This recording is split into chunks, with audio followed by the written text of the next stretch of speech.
Okay, so I want to tell you about two students. The first one, he's a bright, eager kid, his whole future ahead of him.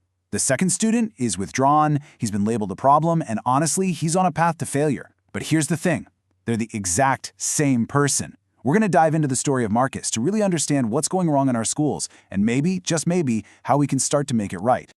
I mean, just look at this. It's a pretty stark contrast, right? On the left, that's young Marcus. He's engaged, he's participating, he's just full of potential. But on the right, that's the student he became. Unmotivated, disengaged, and seen as a problem. This massive change is really the heart of our story.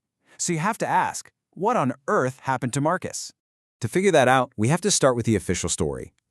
This is the version of Marcus that got built from what people saw in the hallways, what was in teacher reports, and what was in his disciplinary record. This is how the school system saw him. And based on that official story, these are the labels that started to stick. He wasn't seen as a student who was struggling. Nope, he was just unmotivated. He wasn't a kid who might be scared or confused. He was difficult. His silence wasn't seen as a clue to something deeper. He was just quiet.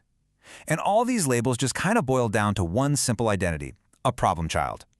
And this all came to a head in one final incident. Marcus pushed a classmate. Now, from the school's point of view, this was it. This was the final piece of the puzzle. It was an open and shut case of a problem child breaking the rules, and it pretty much confirmed everything they thought they already knew about him. But here's the thing. That official story isn't the whole story. It's not even close. To really get what happened, we have to go off the record and step onto this unseen battlefield, where Marcus was fighting a battle that absolutely no one else could see. It started with messages just like this one. Anonymous, cruel, and they were constant. And this wasn't just, kids teasing.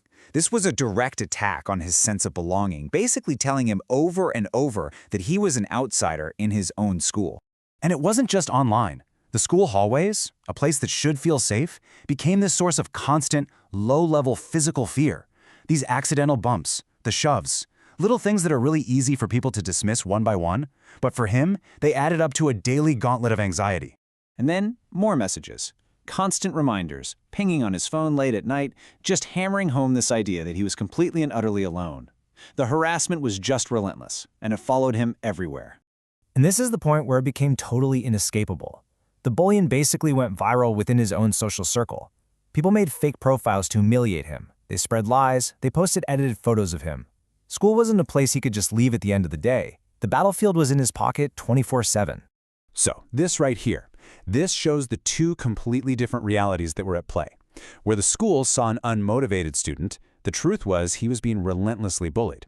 Where they saw difficult behavior, the reality was he was terrified. And when they labeled him a rule breaker, they were completely missing a kid who was in deep, deep emotional pain. Two totally different stories happening in the exact same hallways. Now, Marcus's story is incredibly powerful, but it is not unique, not by a long shot. It's actually a symptom of a much bigger pattern. So now we need to zoom out from his individual experience to really understand the systemic issue that creates more students just like him. This is how we can start to think about a word like delinquency a little differently. It's not some kind of character flaw. It's a potential outcome. It's what can happen when you mix together academic failure, constant bullying, and unaddressed trauma, and then you just let it all fester in a school. It's a result, not a starting point. And what's really heartbreaking is that the very systems that are meant to keep students safe can do the exact opposite. For a student like Marcus, who already feels like he has a target on his back, all the cameras and security don't feel like protection. They feel like proof that he's a suspect, turning a place that should be a refuge into a trigger. And the research is pretty clear that this experience isn't distributed equally. Students who are already on the margins are at a much, much higher risk of being misunderstood or missed entirely by the system. This includes LGBTQ+ students, students with disabilities, and, as a source material really points out, Black boys just like Marcus. So, is this just an unsolvable problem? No, absolutely not. The story doesn't end in that dark place. Let's get to the turning point, because there's real power in a different approach. An approach we can call seen, not scanned. So what changed everything?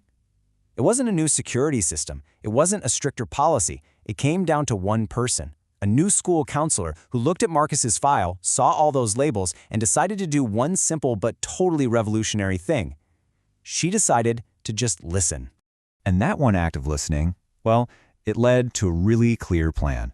First, she just listened to his story. Then she called home and got his family involved in the conversation. From there, they made a plan together. And finally, she connected him with the resources he actually needed. I mean, these aren't complicated steps. They're fundamentally human ones. And this single quote from the source material, man, it just sums up the entire impact of what she did. He went from being an object to be monitored, like a barcode being scanned as he walked down the hall, to a person who was truly seen.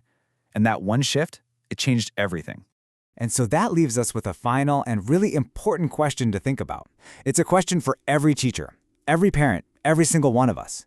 When we look at the young people around us, especially the ones who seem difficult or quiet, are we truly seeing them? Or are we just scanning them?